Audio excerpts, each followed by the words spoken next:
ಹೇಳಿದ್ರಂತ. ಏನಂತ? ಶರೀಫ, ನೀ ಏನು ಕೇಳ್ತಿದ್ದೇಳ ಅದನ್ನು ಮಾಡೋನು ಅಂದ್ರು. ಶರೀಫ ಬಂದು ಕೇಳಿದಂತ, ಯಪ್ಪ ನನಗೆಲ್ಲರೂ ಸಾಬ್ಯ ಸಾಬ್ಯ ಸಾಬ್ಯ ಅನ್ನಕತ್ತಾರ, ಸಾಬ ಸಾಬ ಅನ್ನಕತ್ತಾರ, ನನಗೆ ನೋವು ಅನ್ಸಾಕತ್ತದ, ಅನ್ಲಿ ಬಿಡು ಅಂದ್ರ ಅವ್ರು. ಅನ್ಲಿ ಬಿಡು, ಅನ್ಲಿ ಅಂದ್ರೆ ಹೆಂಗ? ನನ್ನ ಮನ್ಸಿಗೆ ನೋವು ಆಕತಿ, ಸಾಬ ಸಾಬ ಅಂತ ಯಾಕೆ ಅನ್ಬೇಕು? ಆ ಸಾಬ ಅನ್ನುವಲ್ಲಿ ಒಂದು ಪೂಜೆ ಇಡುತ್ತೇನೆ ಅಂತಂದ್ರ, ಸಾಬ ಅನ್ನೋ 2 ಅಕ್ಷರದ ನಡುವ ಒಂದು ಪೂಜೆ ಇಟ್ರ ಏನಾಗ್ತದ? ಸಾಂಬ.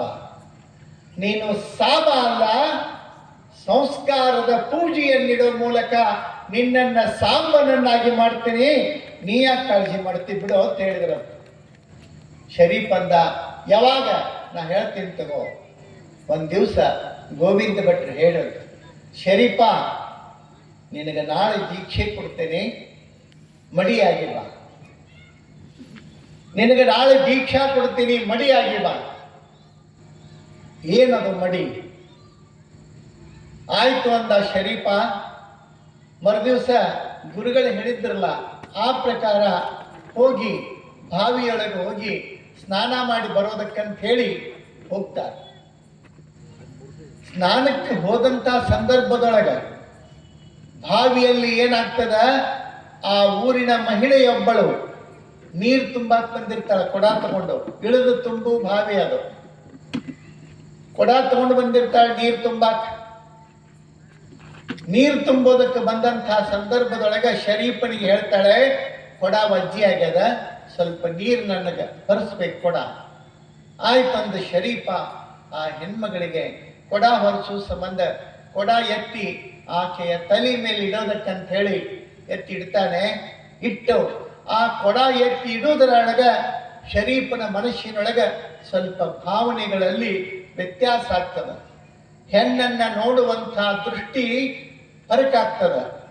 ಆದ ಕೂಡಲೇ ಮನಸ್ಸಿಗೆ ಸ್ವಲ್ಪ ಕಸನಿಸಿ ನಿಂತ ಆ ಹೆಣ್ಮಗಳು ಹೋದಳು.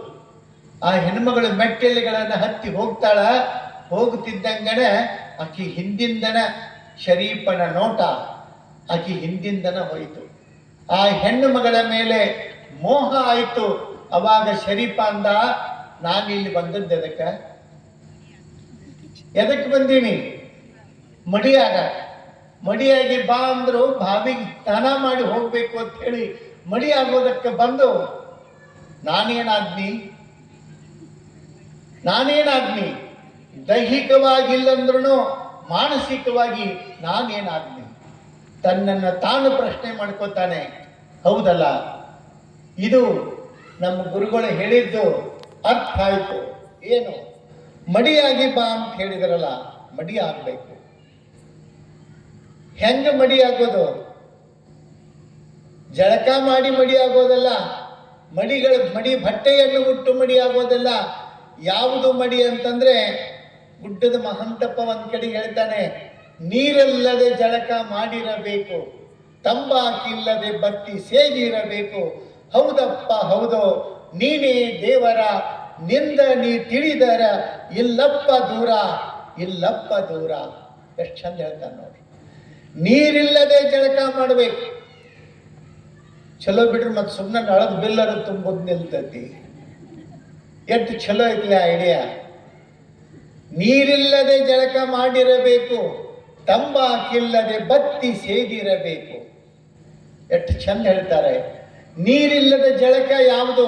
ಶರೀಫ ವಿಚಾರ ಮಾಡಿದ, ಎಲ್ಲಿಯೋ ಹೋಗಿ ಮಡಿಯಾಗುವುದಲ್ಲ, ಎಲ್ಲಿ ನನ್ನ ಮನಸ್ಸು ಬೈದಾಡ್ಯದ ಅಲ್ಲೇ ಮಡಿಯಾಗೋದು.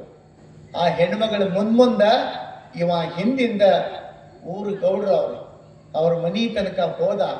ಆ ಹೆಣ್ಮಗಳು ಒಳಗೆ ಹೋದಳು. ಶರೀಫ ಹೋಗಿ ಬಾಗಿಲದೊಳಗೆ ನಿಂತ.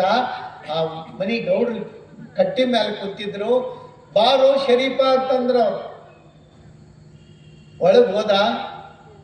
ಈಗ ಬಂದಿದ್ದಳಲ್ಲ ನಿಮ್ಮ ಮನೆ ಹೆಣ್ಣು ಮಗಳು, ಕರೀರೇಕೆನ.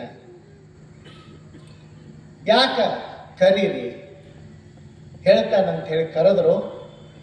ಬಾರ. ಏನಿಲ್ಲ, ಒಂದು ಚಲೋ ಬಾರ್ಕೋಲ್ ಅಕ್ಕಿ ಕೈಯಾಗ ಕೊಡ್ರಿ ಅಂತ. ಬಾರ್ಕೋಲು ಕೈಯಾಗ ಕೊಡ್ರಿ. ಯಾಕ ನೀವು ಕೊಡ್ರಿ, ನಾ ಹೇಳ್ತೀನಿ. ಆಕೆ ಕೈಯೊಳಗೆ ಕೊಟ್ಟರು. ಅವಾಗ ಶರೀಫ ಹೇಳ್ತಾನೆ, ನೋಡವ, ನಿನ್ನ ಮೈಯೊಳಗೆ ಎಷ್ಟು ತಾಕತ್ತದ, ಎಲ್ಲ ತಾಕತ್ತನ್ನು ಹಾಕಿ ನನಗೆ ಹೊಡಿಬೇಕು. ಸುಮ್ಮನೆ ಅಲ್ಲ, ಹೆಂಗೆ ಹೊಡಿಬೇಕು ಅಂತಂದ್ರೆ ಒಂದೊಂದು ಹೊಡೆತಕ್ಕೆ ಅಷ್ಟು ಚರ್ಮ ಹರಿದು ಬರಬೇಕು, ಆ ರೀತಿಯೊಳಗೆ ಹೊಡಿಬೇಕು. ಯಾಕೆಂದಳು, ವಿನಾಕಾರಣ ಒಬ್ಬರನ್ನ ಬಡಿಯೋದಂದ್ರೆ ಎಷ್ಟು ತಪ್ಪು. ನನ್ನ ಕಡೆಯಿಂದ ಇಂಥ ಕೆಟ್ಟ ಕೆಲಸ ಆಗೋದಿಲ್ಲ, ನಾನು ಮಾಡೋದಿಲ್ಲ ಅಂತ ಹೇಳಿ. ಇಲ್ಲ, ನೀನು ಹೊಡಿಬೇಕು, ನೀನು ಹೊಡಿ. ನಾನು ಈ ಭಿಕ್ಷೆಗೆ ಬಂದಿದ್ದೀನಿ ನಿನ್ನ ಹತ್ತಿರ, ಈ ಭಿಕ್ಷೆಯನ್ನ ನೀಡಬೇಕು. ನೀನು ಭಿಕ್ಷೆಯನ್ನ ನೀಡುವವರೆಗೂ ನಾನು ಇಲ್ಲಿಂದ ಹೋಗುವುದಿಲ್ಲ ಅಂತ ತಿಳ್ಕೊಂಡು ನಿಂತು ಬಿಟ್ಟ ಶರೀಫ. ಅವ ಗೌಡ್ ಹೇಳಿದ, ಅವ ಹೋಗುವುದಿಲ್ಲ, ಹೊಡಿ ಅಂದ. ನನ್ನ ಮೇಲೆ ಹೊಡಿ, ನಿಂದೇನು ದೋಷದ? ನೀನಾಗೆ ತಪ್ಪು ಮಾಡ್ತಿದ್ರೆ ತಪ್ಪು, ಅವನಾಗೆ ನಿನ್ನ ಭಿಕ್ಷೆ ಕೇಳಾಕತ್ತಾನಂದ ಮೇಲೆ ಕೊಡು ನಿನ್ನ ಏಟಿನ ಭಿಕ್ಷೆ ಅಂತ ತಿಳ್ಕೊಂಡು ಹೇಳಿದ. ಶರೀಫ ನಿಂದಿರ್ತಾನೆ. ಆ ಹೆಣ್ಣುಮಗಳು ತನ್ನ ಮೈಯೊಳಗಿರುವ ಶಕ್ತಿಯನ್ನು ಹಾಕಿ ಬಾರ್ಕೋಲ್ನಿಂದ ಹೊಡಿತಾಳೆ. ಒಂದೊಂದು ಹೊಡೆತಕ್ಕೆ ಅಷ್ಟು ಚರ್ಮ ಕಿತ್ತು ಬರ್ತಿತ್ತು, ಚರ್ಮ ಹರಿದು ಬರ್ತಿತ್ತು, ಮೈ ತುಂಬ ಎಲ್ಲ ಚರ್ಮ ಕಿತ್ತು ರಕ್ತ ಸುರಿತಿತ್ತು. ನೋಡ್ಬೇಕು ಅವನ ಆಕಾರ ಹೆಂಗಾಗಿತ್ತು ಅಂತಂದ್ರೆ ರಕ್ತದ ಓಕುಳಿಯನ್ನು ಆಡಿದಂಗೆ ಶರೀಫ ನಿಂತಿದ್ದ. ಹೊತ್ತಾಯ್ತು, ಯಾಕೆ ಬರಲಿಲ್ಲ ಶರೀಫ ಅಂತ ತಿಳ್ಕೊಂಡು ಹೇಳಿ ಗುರುಗಳು ಗೋವಿಂದ ಭಟ್ರು ಆ ಕಡೆಗೆ ಬರ್ತಾರೆ. ಬಾವಿ ಕಡೆ ಇರಲಿಲ್ಲ, ಮತ್ತೆ ಮುಂದ್ಗಡೆ ಹೋಗ್ತಾರೆ. ಈ ಕಡೆಗೆ ಹೋಗಿದ್ದಾನೆ ಶರೀಫ ಅಂದ ಕೂಡಲೇ ಹೋದ್ರು. ಗೌಡ್ರ ಮಣಿಯಿಂದ ಶರೀಫ ಹೊರಗೆ ಬರುವುದಕ್ಕೂ ಗೋವಿಂದ ಭಟ್ರಲ್ಲಿ ಹೋಗುವುದಕ್ಕೂ ಸರಿ ಹೋಯಿತು. ನೋಡ್ತಾರೆ ಶರೀಫನ್ನ. ಏನು ಮಾಡಿದವು ಶರೀಫ? ಏನಿದು ನಿನ್ನ ಆಕಾರ? ಏನಾಯ್ತು? ಯಾಕೆ ಹಿಂಗ ಅಂತ ಕೇಳಿದ ಕೂಡಲೇ ಶರೀಫ್ ಹೇಳಿದ, ನೀವೇನ್ ಹೇಳಿದ್ರಿ ಗುರುಗಳ? ಮಡಿಯಾಗಿ ಬಾ. ಮಡಿ ಆಗಾಕನ ಬಂದೆ. ನೀ ಮಡಿ ಆಗೋದಿದ್ರೆ ಬಾವಿಯೊಳಗೆ ಆಗ್ಬೇಕಾಗಿತ್ತು, ಇಲ್ಲಿ ಯಾಕೆ ಬಂದಿ ಮಡಿ ಆಗಾಕ? ಅವಾಗ ಅವ್ನು ಶರೀಫ ಹೇಳಿದ, ಬಾವಿಯೊಳಗೆ ಮಡಿ ಆಗಿದ್ನಿ ಅಂತಂದ್ರ ಹೊರಗಿನ ಮೈಲಿಗೆ ತೊಳಿತಿತ್ತು, ಒಳಗ ಮೈಲಿಗೆ ಇತ್ತು. ಒಳಗಿನ ಮೈಲಿಗೆಯನ್ನು ತೊಳ್ಕೊಳ್ಳೋದಕ್ಕೆ ನಾನು ಎಲ್ಲಿ ತಪ್ಪು ಮಾಡಿದ್ದೆ ಅಲ್ಲೇ ಬಂದು ನಾನು ಮಡಿಯಾಗಿದ್ದೀನಿ, ಕೊಡ್ರಿ ದೀಕ್ಷಾ ಅಂತ ಹೇಳಿದರು. ಏನದು ದೀಕ್ಷೆ ಅಂದ್ರೆ? ಏನ್ ಚಾಕ್ಲೇಟೋ, ಏನ್ ಪೇಪರ್ಮೆಂಟೋ, ಏನ್ ಬಿಸ್ಕಿಟೋ? ಏನದು ದೀಕ್ಷೆ ಅಂದ್ರೆ? ನಾವೆಷ್ಟು ಸರಳ ಅನ್ಕೋತೀವಿ ದೀಕ್ಷೆ. ಯಾವುದು ದೀಕ್ಷೆ? ಎಂಥದ್ದು ಪರಿಶುದ್ಧತೆ? ಯಾವುದು ಮಡಿ? ಲಿಂಗವನ್ನ ಕಟ್ತೀವಿ ಅನ್ನುವಂಥದ್ದು, ಲಿಂಗವನ್ನ ತಗೊಳ್ತೀವಿ ಅನ್ನುವಂಥದ್ದು ದೀಕ್ಷೆ.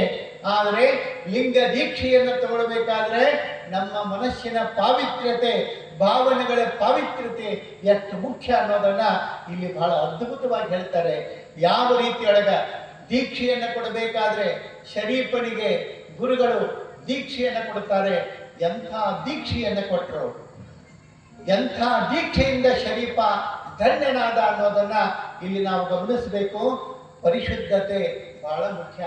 ಅಂಥ ಮಡಿಯ ಆಗಿ ಬಂದಾಗ ಅವನನ್ನ ಹೆಗಲ ಮೇಲಿಟ್ಟು ಕರ್ಕೊಂಡು, ಕೈ ಇಟ್ಟು ಕರ್ಕೊಂಡು ಗೋವಿಂದ ಭಟ್ರು ತಮ್ಮ ಮಠಕ್ಕೆ ಕರ್ಕೊಂಡು ಹೋಗ್ತಾರೆ. ಶರೀಫನ ಮೈ ಮೇಲೆಲ್ಲ ಕೈಯಾಡಿಸ್ತಾರೆ ಪ್ರೀತಿಯಿಂದ. ಎಲ್ಲಿ ಏಟು ಬಿದ್ದಿದ್ದು, ಯಾವಾಗ ಶರೀಫನ ಮೈ ಮೇಲೆ ಗುರುಗಳ ಕಾರುಣ್ಯದ ಹಸ್ತ ಆಡಿತು, ಎಲ್ಲಿ ರಕ್ತ ಹರಿದಿತ್ತು, ಎಲ್ಲಿ ಗಾಯ ಆಗಿತ್ತು, ಎಲ್ಲಿ ನೋವಾಗಿತ್ತು, ಎಲ್ಲವೂ ಪರಿಪೂರ್ಣಗೊಂಡು ಮತ್ತೆ ಶರೀಫ ಹೊಸ ಮನುಷ್ಯ ಆಗ್ತಾನೆ. ಅವಾಗ ಅವನಿಗೆ ದೀಕ್ಷೆ ಮಾಡ್ತಾರೆ. ಎಂಥ ದೀಕ್ಷೆ ಅದು? ಹಾಕಿದ ಜನಿವಾರ, ನೂಕಿದ ಬಬಾರ, ಲೋಕದ ಬ್ರಹ್ಮಜ್ಞನ ನೀತಿಲಿಯೆಂದು ಹಾಕಿದ ಜನಿವಾರವ ಸದ್ಗುರುನಾಥ, ಹಾಕಿದ ಜನಿವಾರವ, ಹಾಕಿದ ಜನಿವಾರವ ಸದ್ಗುರುನಾಥ, ಹಾಕಿದ ಜನಿವಾರವ, ಹಾಕಿದ ಜನಿವಾರ, ನುಗ್ಗಿದ ಭವಭಾರ, ಹಾಕಿದ ಜನಿವಾರ, ಹಾಕಿದ ಜನಿವಾರ, ನುಗ್ಗಿದ ಭವಭಾರ, ಲೋಕದ ಬ್ರಹ್ಮಜ್ಞಾನ ನೀತಿಲಿಯೆಂದು ಹಾಕಿದ ಜನಿವಾರವ ಸದ್ಗುರುನಾಥ ಹಾಕಿದ ಜನಿವಾರವ ಹಾಕಿದ ಜನಿವಾರವ ಸದ್ಗುರುನಾಥ ಹಾಕಿದ ಜನಿವಾರವ